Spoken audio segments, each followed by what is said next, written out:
इस एपिसोड के स्टार्टिंग में हम हान फेई को देखते हैं जो कि अपने एल्डर्स से कहता है कि क्या सच में कोई 6th फ्लोर पर पहुंच चुका था, और इस पर सो यान भी कहती है कि ये तो इम्पॉसिबल है, 6th फ्लोर पर पहुंचना काफी ज्यादा मुश्किल है। लैंग जियान एल्डर से कहता है कि आपको शायद कोई गलती हो गई क्योंकि हम तीनों आखिरी वक्त में 5वें फ्लोर में कल्टीवेशन कर रहे थे। अब इन डिसाइपल्स की ये बात सुनकर वहाँ खड़े दूसरे एल्डर्स भी काफी ज्यादा शौक हो जाते हैं, और साथ ही उनमें से एक एल्डर इनसे पूछता है कि सुयुकिन कहाँ पर है। उन्हें लग रहा था कि शायद सुयुकिन और यांगलिंग ही दोनों वो पर्सन्स हैं जो कि 6th फ्लोर को पास करके 7th फ्लोर पर पहुंच चुके थे। दूसरा एल्डर उनसे कहता, तभी वहाँ खड़ा एक दूसरा एल्डर उनसे कहने लगता है कि ऐसा हो सकता है कि शायद सुयुकिन और यांगलिंग इस स्वॉर्ड रेलम में इनकी डेथ हो गई होगी। तभी इस पर वहाँ खड़े सेट मास्टर भी उनसे कहने लगते हैं कि क्या तुम तीनों में से कोई मुझे बता सकता है कि आखिर वहाँ पर हुआ क्या था, आखिर अब तक सुयुकिन बाहर क्यों नहीं आया। और जैसे ही सेक्ट मास्टर ने उन सभी से पूछा कि सुयुन कहाँ पर है, सभी लोग एकदम से चुप कर गए। लेकिन तभी सुयान लैंग जियान के इशारे पर आगे बढ़ती है और कहती है कि ब्रदर सुयुकिन को हान फेई ने मारा है। तो ये सुनकर सेक्ट मास्टर काफी ज्यादा हैरान हो जाते हैं। तो इसके जवाब में सेक्ट मास्टर सुयान से कहते हैं, सुयान क्या तुम्हें पता भी है कि तुम ये क्या कह रही हो। तो इसके जवाब में सुयान कहती है कि हाँ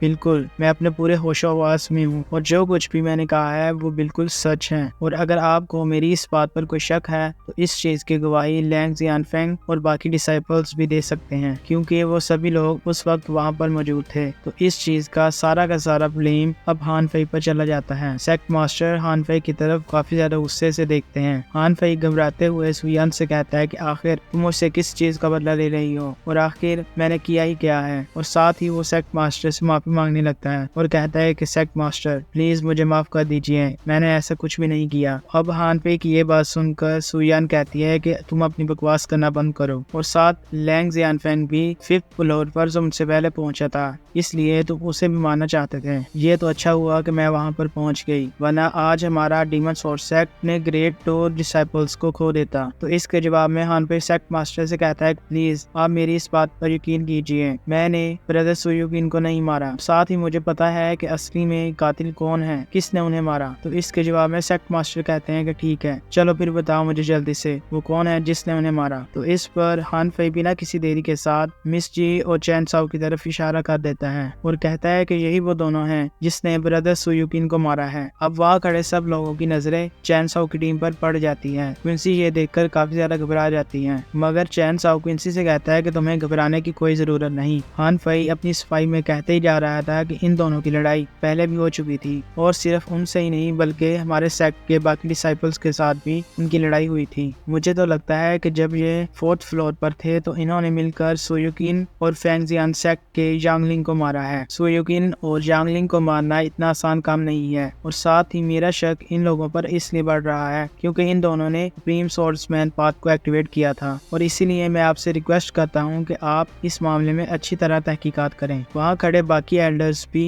हान फेई की ये बात सुनकर काफी ज्यादा सीरियस हो जाते हैं और वो कहते हैं कि ये मामला काफी ज्यादा अहम है और हमें जल्द से जल्द उस कातिल को ढूंढना ही होगा, और साथ ही हमें इन दोनों से इस बारे में इन्वेस्टिगेशन करनी चाहिए। एल्डर्स की बात सुनकर हान फेई कहता है कि 5th एल्डर बिल्कुल सही कह रहे हैं, हमें इस बारे में पूरी तरह से छानबीन करनी चाहिए। पीछे खड़ी एक और लड़की उनसे कहने लगती है कि आखिर तुम्हें किसने कह दिया कि ये दोनों मर्डरर्स हैं। तो इसके जवाब में हान फेई उससे कहता है कि आखिर तुम होती कौन हो डीमन सोर्ड सेक्ट के पर्सनल मामलात में इंटरफेयर करने वाली। तो इस पर वो लड़की कहती है कि क्या अब तुम्हें मेरे ओपिनियन से भी कोई तकलीफ है। सेक्ट मास्टर उन दोनों को काफी ज्यादा गुस्से में आता देखकर काफी ज्यादा परेशान हो जाते हैं। लेकिन तभी हान फेई कहता है कि इस चुड़ैल को हमारे डीमन सोर्ड सेक्ट में किसने खुला छोड़ दिया, और लगता है कि इसे मरने का कुछ ज्यादा ही शौक है। हान फेई की ये बात सुनकर वो लड़की और भी ज्यादा गुस्से में आ जाती है और कहती है कि तुम्हारी इतनी हिम्मत, और ये कहते ही वो अपना लेजेंडरी मैजिक वेपन निकालकर उसके ऊपर अटैक कर देती है। हान फेई उसके इस अटैक को रोकने के लिए अपनी स्वॉर्ड को बाहर निकालता है, लेकिन वो इससे भी उसके इस अटैक को रोक नहीं पाता और इस अटैक के इम्पैक्ट से पीछे हट जाता है और अब हान फेई को भी काफी ज्यादा गुस्सा आ गया था